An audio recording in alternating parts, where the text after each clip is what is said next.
Welcome to another edition of Interruptions.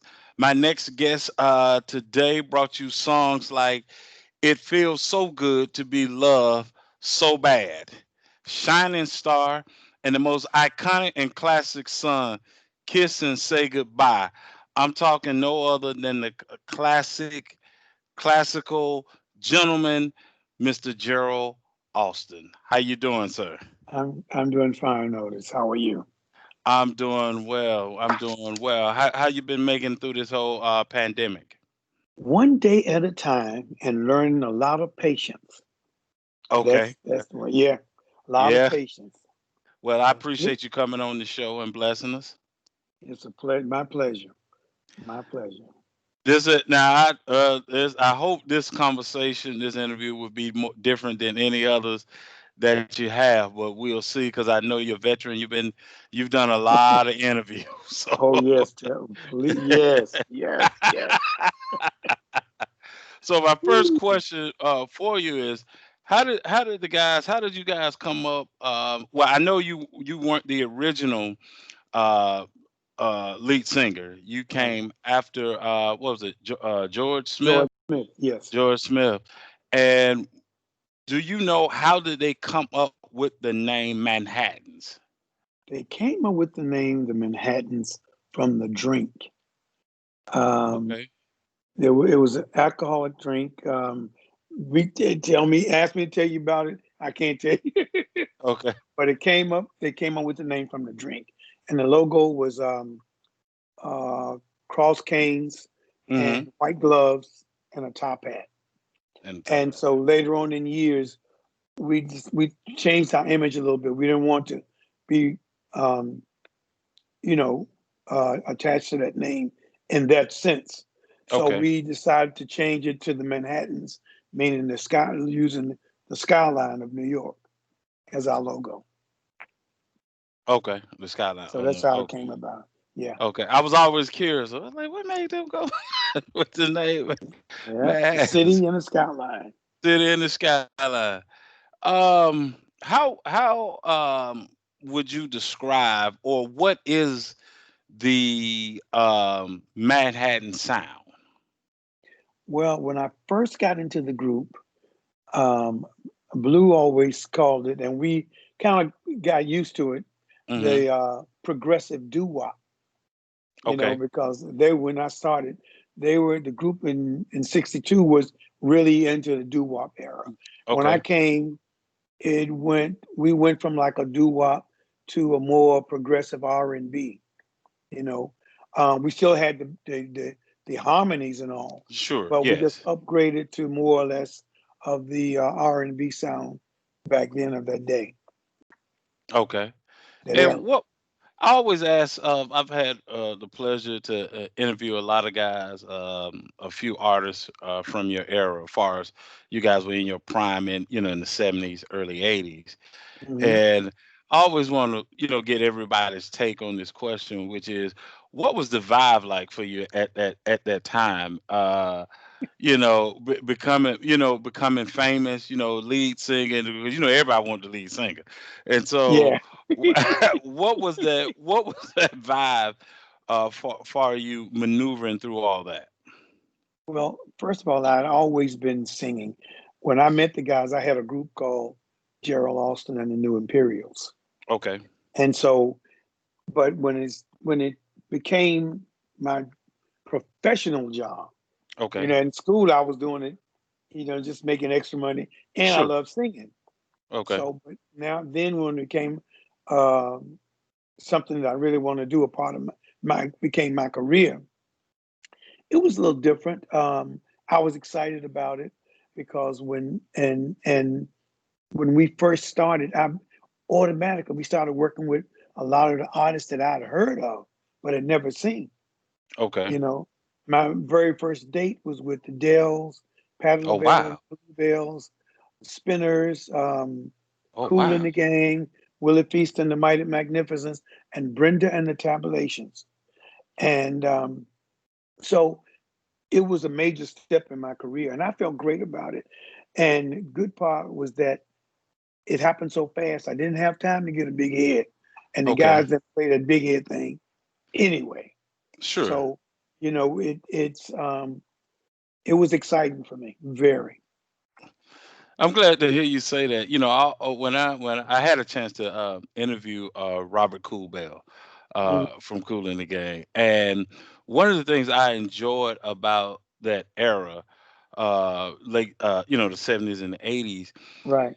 even though all you groups were out at one time, nobody sound the same. Like you Exactly. knew when you was getting the Manhattans, you knew you was getting the Dells, you knew you was getting Parliament, Cool Yeah. in the Gang. Yeah. You just knew. Why do you think now today, for some reason, the record labels don't appreciate a group or an artist, particular solo artist, being authentic? I think it's the changing of the time, changing music. Music industry changed the sound, especially I would say R&B. Hmm. It changed every 5 or 10 years.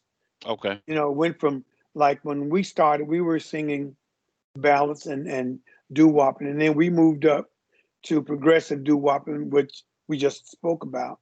Right. Then the disco era, but we stayed the same. Our company Okay. made sure we stayed the same, and we made it to the other side. But Right. um, it's hard to say. I think about what the companies today about, more or less making money instead of Okay. producing artists and making money. You know, I mean, that's a business. You naturally want to make money. Sure. So if they got a sound, they can capture somebody the sound and put it on you, and you can do it fine. But it doesn't show in the versatility in the artist itself. You know, just like you said, Right. uh, when you came to see a show, if you came to see the Stylistics, the Manhattans, the Hmm. Dell, Shylights, we all had our sound. And audience you could sit there and close your eyes. Nobody didn't have to tell you who was coming on stage. But the Right. minute you open our mouth, okay, that's the Manhattans, that's the Shylights, or that's the Dells. Right. You would know exactly who they were from their sound. It also seems too that, and I know, like you said, things are different today, but it also seems like you guys, as far as the artists, right, took Yeah, pride in not sounding like the next group or the other group. It seems like you guys didn't want to say, yeah, yeah, that's cool, I like it, but that's sliding the family. That's their thing. That's their yeah, lane.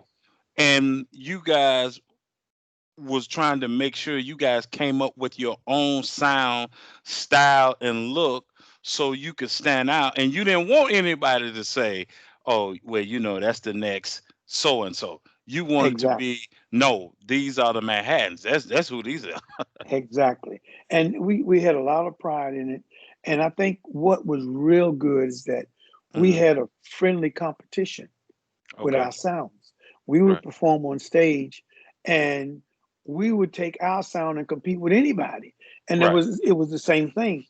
And it always gave the show that upbeat, that fire that the audience wanted, because they knew that if it was 4 or 5 groups, it was like um, it wasn't made, maybe not advertised it, but as that way. But it was a battle of the groups, you Yeah. know, and you wanted to sound your best at all times. And each group or artist that came on Hmm. before you, in that order, Hmm. they would sound great. So it just built you up. So when you came on stage, You got you to had to kill come, you got to kill it, you know. it. And you that's know, what made us different. you guys did something, and let me know if I'm wrong, but just going back and listening to your music the last couple of days, it seemed like you guys did something interesting. I didn't see a lot of guys doing, which was um, the bass guy Yeah. came in first. He didn't come in the middle of the song or near the end of the song saying, "Girl, this, that." He started the song off. That's it. He That's it. started the song off, and then when you came, then of course your voice changed of pace. But Yeah.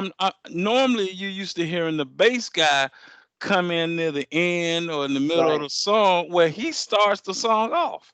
Yeah. And that was what was the difference for us when we started doing it. Okay.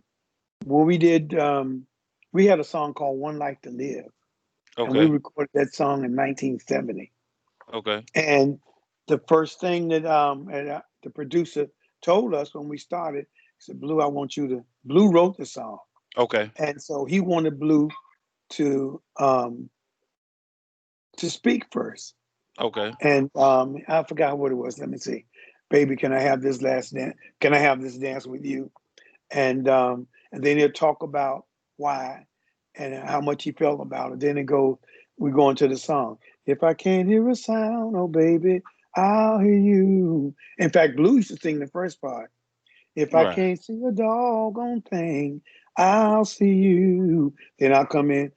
When things were bad and times were hard, you showed me the way. Yes, you did. When times seemed so Right. dark and dreary, you brighten up my day. All And right. then, of course, if we have one life to live, let me Hmm. live it with you. And That, I that's my mean, heart. because that's no, but that's originality, and that's Yeah, what I see that's missing today is that the originality. Do exactly. you, and this segue right into my next question. Well, I'm gonna skip over one and come back to it, but since we're here, this question here: do you believe in R&B now that it's missing the romance? Definitely. I agree. 1000%. It's like it's just the style of music. It's just um, um, I'm trying to think of exact words I want to say. You Okay. know, when we sang, we back in the day, in our era, when we wrote songs and we sang Hmm. songs, they had the songs had a story that Right. people can identify with. And the promotional staff and radio, they would work the music and tell DJs would be talking over the record, over the intro of the record, and be preparing you for it. This is what getting ready to happen, or they're talking about the song. Today is like it's more or less of a commercial thing where, it's about the dollar. If I can keep this sound is what's happening now. So we're gonna keep this sound with no matter who we have and Okay. make the money, And you see, know. that's sad because, like I was telling you before we got on camera, it's like when I was in high school in the '80s, right? And you would put the Manhattans on, or Luther, or Yeah. some. We ain't have to say nothing. Yeah, I say nothing. We was all over. I'm gonna put the record on, and I'm gonna cuddle up, and then it Yes. is what it is. And so that I noticed that somewhere around mid '90s, you may correct me from your thoughts, but it seemed like to me I saw right around the mid late '90s going into the 2000s where the romance had got taken out of it. Now a few groups left, a few people still do it, like groups like Jagged Edge or Yeah. Charlie Wilson. Still keeping the soulful R&B, Raheem Devon, but it's not that many that are romantic. I told my daughter this, Gerald. I said, listen, in my day, they said some of the same things that you guys are saying today, but the difference was they romanced it. I said Marvin Gaye said, "Let's get it on." Right. It, Right. he said, "Hey, sexual hit," but it was the package. It was the It was romance and the wooing of hmm of the woman. Because I remember Gerald, we would, I grew up in the rap era, and we could be playing rap, and when you went to pick up your girl, like, hold on, let me take that out. Yes, indeed. Let me put the my hands or something. And I tell you what else is all about. Okay, All of the groups that I worked with in that era, sure. we had class. We worked on Mm-hmm. the class. We worked on our dress. We worked on the way we carried ourselves on stage, the way we carried ourselves um, around our fans. We were Mm-hmm. humble to our fans. We took time to sign autographs, take pictures, and just talk.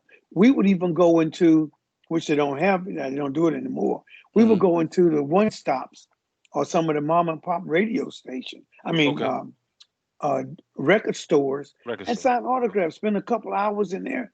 People coming in and out. We signing autographs, talking to them, taking pictures, and also we would do the same thing at the radio station. We would go out to radio stations and spend time with the DJ, and we'd talk. People call in, and we were always the important. We always made our fans realize that they are the most important Gotcha. people to us and to our success. So we have to be humble and honor them because they know what they want to hear, and they the ones that can shut you down. Yeah, you're right about. You said something just a minute ago. You said something real interesting. You said that you guys took time to make sure your mannerism was correct. You made sure Hmm. your style, the way you look, the way you talk, the way Hmm. you were given a overall package, and you guys in that era, it wasn't about all right, I'm gonna get on stage, I'm gonna do my thing, and then after that, then I'm just gonna be whatever. You guys took time to make sure that from on stage to off stage there was a consistency of who the Yes. Manhattans were, or groups in that era, Hmm. and that made people want to gravitate toward you more because they were appreciative of you, but you was making sure you was letting them know, no, we appreciate you all. Exactly. Exactly. And also back in the day, I'm gonna keep saying back in the day, during I'm that with you. era, during that era, um, we dressed when we came to perform. We have a concert. You may not Hmm. wear a suit and tie. Back in the day, we used to wear suit. I used to wear a suit and tie. Then I Right. got more relaxed. But whenever we would come to work, we would wear nice pants and shirts or sweater. If it Hmm. was wintertime, a nice coat or nice jacket. We always looked the part of being not look just to look the part, but our whole thing was to be presentable to our fans. That if they Gotcha. stop you on the street, they would know it's you. They did a lot of times. Artists were not only known for their singing, but they're known for wow, man, them guys are classy. They dress, and Right. even you see them passing by you on the street or something, man, that's so and so and so and so. He was dressed, you know, and it's not like that today. It's Oh just yeah, not. now you might be like, oh man, Gerald done fell off. You know. Yeah. I'm saying if you the way they do it today, you're like, Yeah, man, what's yeah, going on, Jerry? You all right? You need some money? What's going on? right.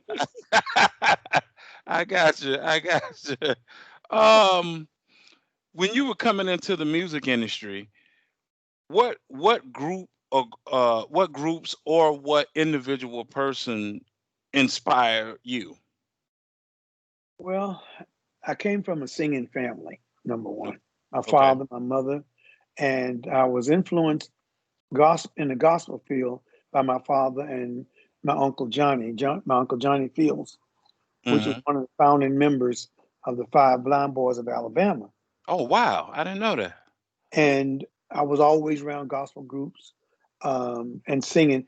And on top of which, my favorite, one of my favorite singer, my Hmm. mentor was Sam Cooke, Okay. and my uncle used to travel with Sam Cooke, and it's so fun. It's so funny because I would I remember saying that I love Sam Cooke because of his diction, his storytelling, how he carried himself on stage. He could tell a story that a kid could understand in a song. Right. And then I was speaking to my uncle, and he told me, he said, Gerald, he said, when we used to travel on tour Hmm. with Soul Stairs, he said Sam Cooke would very seldom ride in the car with the group, with the Soul Stairs. He would ride in the cars with the Blind Boys, and Okay. he would read stories to them. And my Oh uncle said, wow. even though they being blind, he said, but you could still picture in your mind what the story was. He said that's how well Sam could read a story to you and tell a story to you. And it just confirmed what I was already saying, how great a singer he was because Sure. of his diction, his dictions, the storytelling that he did of a song. He could convince you right there that he was singing it only to you. You know. And you making me miss my dad now because I remember growing up, my father always talked to me about Sam Cooke. My Yeah. father always talked about how great of a singer, Oh Sam yeah. Cooke was. And then he talked about, sometimes you can go back and you can play it. And there's another thing when you see it live, Exactly. and he was always tell me like, nah, you just don't know. And it's funny because now, I sound like him. Like Yeah. y'all just Yeah. don't know. So I appreciate you saying that because that my dad said that all the time. My dad Yeah. said it And all the time. and to piggyback on what you just said, my uncle and my father, when he would drive for the blind boys sometimes. Okay. And several times he had driven for them and they were on shore. He was with them when they were on tour with the Soul Stirrers. He said when Sam Cooke came out, the show was over. It was just he carried his charisma on stage. He could sing, and the place would just the spirit would be so high. He said he was awesome. He was awesome. I never got a chance to see him perform, but Wow. he was awesome. What this next question is, who were the Manhattans? Who as individuals, who were you guys? Wow. Well, the five original guys grew up together Mhm. and went to school, same school. And there were two groups at first Uh-huh. when they started. I think Blue had a group Okay. of his own, and then Smitty and Sonny, and I think Richie had a group. But then they came together when they got in high school, Okay. and they started singing together. And all of them were in the Air Force together, except Kenny. Kenny was in the Navy, but they Okay. made an agreement that when they got out of service, they were going to pick up where they left off and continue to sing. And that's when the Manhattans were born. When they got out of service and they started singing back in the 60s, 62. What was And the Oh, I'm sorry. Go ahead. but we all had naturally what's good about the group. We had differences of opinion about how we want to get to where we wanted to go, Mhm. but we had the one goal that everybody wanted to get to, and that's to be on top with a gold record.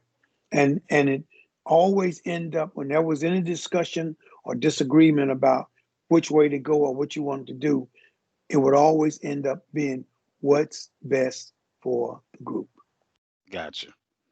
And those are the kind of guys that I work with. How does one, like you just stated, with a group, different opinions, uh different directions sometimes, how you, I guess if you want to call it, drift apart, because sometimes you may have one guy or a couple of guys like, hey, we've been doing this for a while, I'm kind of tired of singing, or just sometimes you just phase out of what you're doing, you want to do something else.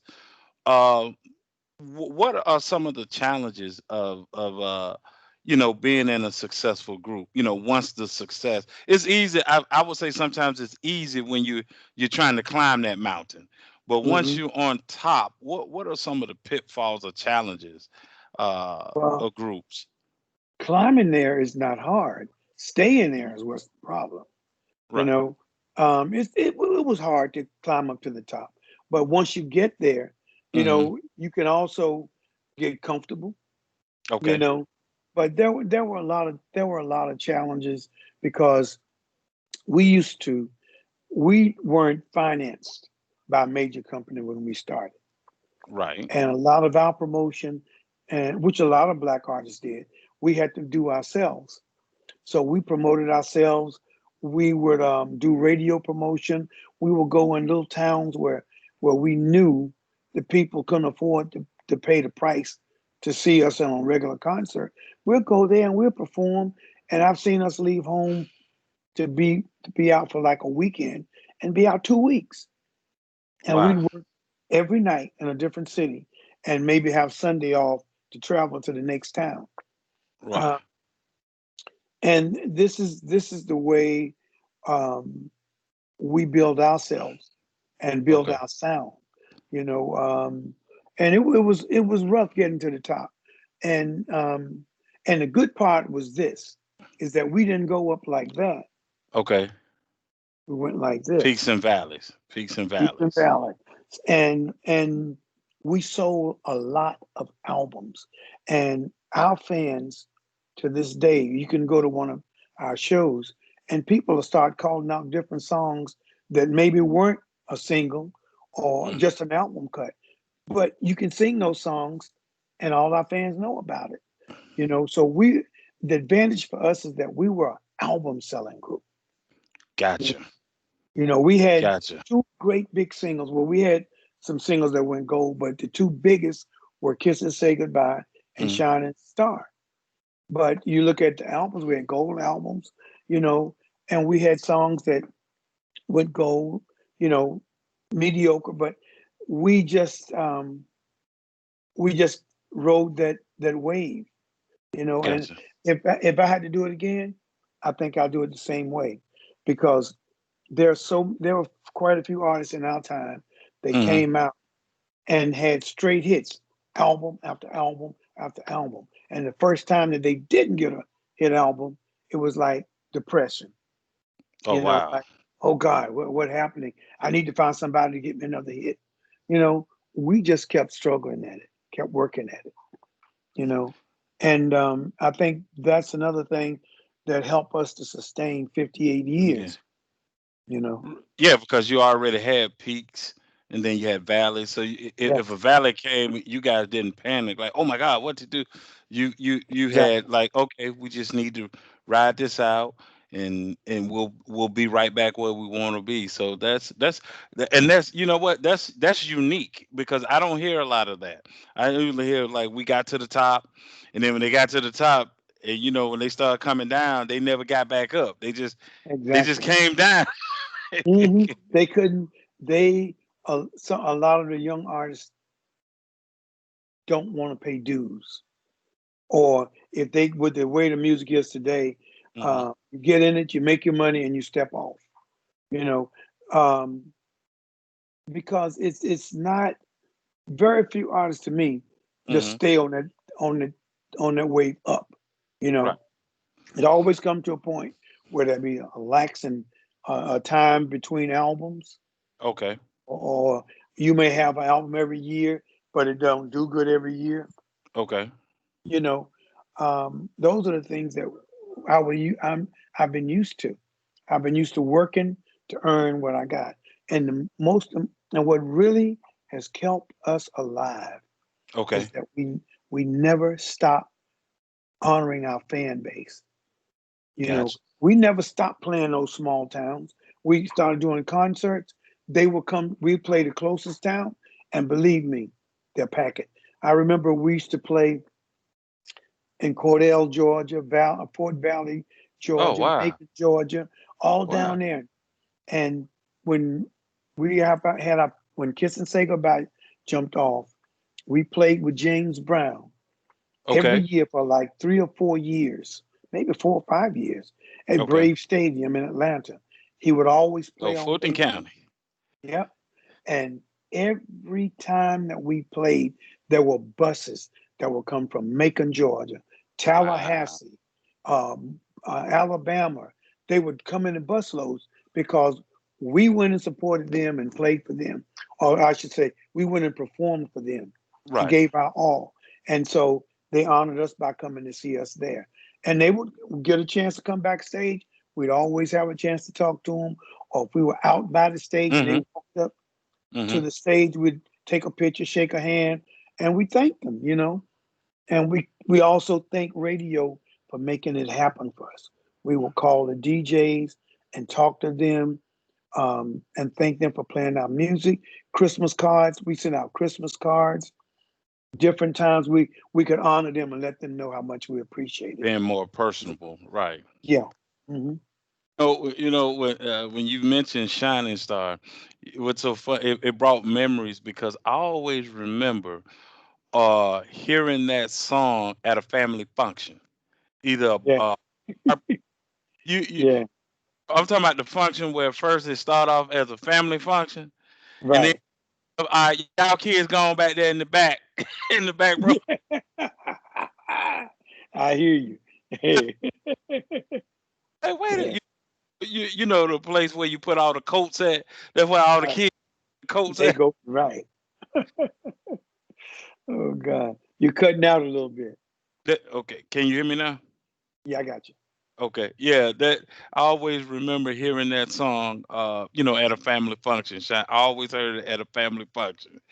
Yeah. What is the most I got two more questions for you.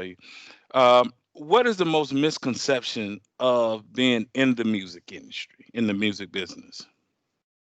I think the misconception is that a lot of artists get in it young, back in the day, when my era, and even to this day, they think it lasts forever. In other words, when you get to that peak, that pinnacle in your career, Mm-hmm. Mm-hmm. that is going to last forever, and it doesn't. And I'm gonna say this to explain what I'm saying.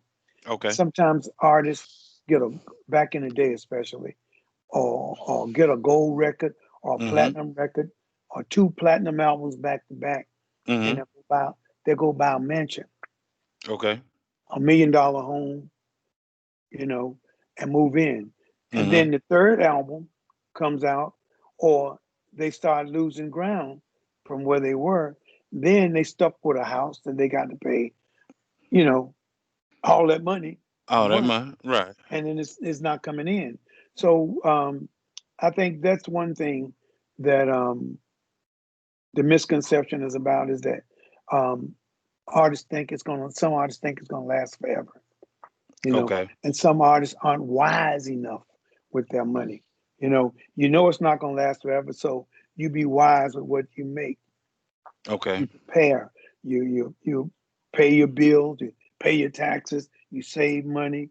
That's another thing about a lot of artists back in the 70s, and even Mm-hmm. to this day, they don't like Mm-hmm. to pay taxes. And you're gonna pay taxes, You gonna or pay you going to taxes. jail. Yeah, you're gonna pay You taxes. you ask if he was here, you could ask Al Capone. You gonna pay tax. You're gonna pay taxes. They ain't get him on drugs, but they got him on tax evasion. Yes, You gonna indeed. pay. That's right. Yeah. IRS undefeated, but they don't they That's don't right. they don't lose when it come to owing the government money. That's right. And you just got to learn to be frugal Okay. with what you have, um, and be who you are. Sure. You know, make what you got work for you. You know, Mhm. and I thank God I've been truly blessed. You know, um, a lot of people. I look at people in the pandemic that's Mhm. having a rough time. And we're not working. When we go back to work, it Mhm. will be exactly a year and 2 months that we've been off. Wow. And but thank God, you know, I carried myself in the early years of being Mhm. in this profession, that I'm kind of prepared for it now. That Okay. I'm set in a way. Um, it's and I prepared myself. I basically all I can say. I prepared myself. I didn't overspend. Okay. You know, I used my head. You know, Okay.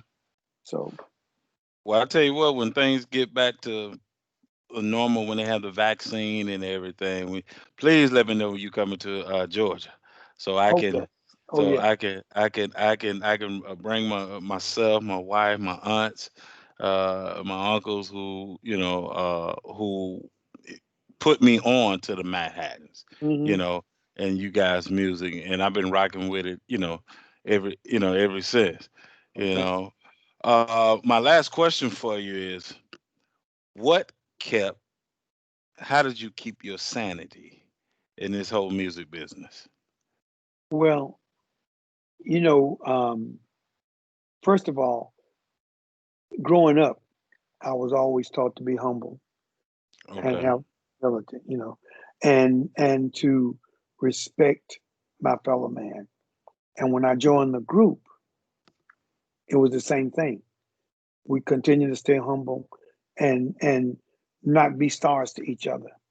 Okay. And I think it's just the upbringing and knowing who you are, knowing yourself, that this talent that I have, God gave it to me. And Got you. just like God gave it to me from birth, He can take it from me. Understand. And I do not go on stage without saying a prayer, thanking God for the blessings He's bestowed upon me, and continuing to give me the strength to sing and perform and give back to my fans. You know, and I think that's the whole thing in a nutshell. That's the Okay. whole thing in a nutshell, is being true to yourself, being humble, keep God first. Got to keep him first. Got to keep good and perfect gifts come from him. So Yes, we yes, thank you for blessing us with your presence. I thank you for being the man that you are, being a great example of how to maneuver in this entertainment business. And the great part about it is not that you were trying to do anything extraordinary. You just being yourself and being yes, how you was raised. So please make sure you stay blessed, continue to stay blessed and stay safe out there. And like I said, when you get ready to come to Georgia, let me know and I'll be there. Okay, well, let me just give you, I like to shout out to my Okay. organization, East Coast Connection, to my singers, Troy May, and Dave Tyson. Um, we have a new CD coming out. It's Okay. called Manhattan's featuring Gerald Alston. The Okay. legacy continue, and Troy and Dave is laying it out. I mean, these two guys, when the other guys passed away, a little before they passed away, when Right. we went back, we had our reunion.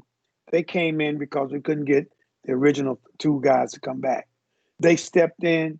They've been toting, as Pop say, they've been toting the mail, and they've been doing a great job. And I just want to give them a shout out. And we also have a new single. She's coming home. She's coming You home. know? Yes, and it can be. You can pick it up on all the downloader on all the digital platforms. Okay. Our website is Let's Just Kiss and Say Goodbye. Um, the Manhattans featuring Gerald Alston. Facebook, the Manhattans featuring Gerald Alston on Instagram. Okay. I will follow you on Instagram as well as on Facebook. And when this comes out, I will put the website. I will put it on there so people can Great, go to the link, click on the link and go straight to and the go to it. website. So Great. I thank you coming on once again. And like I said, stay safe and be blessed. All right, you too. Thank you.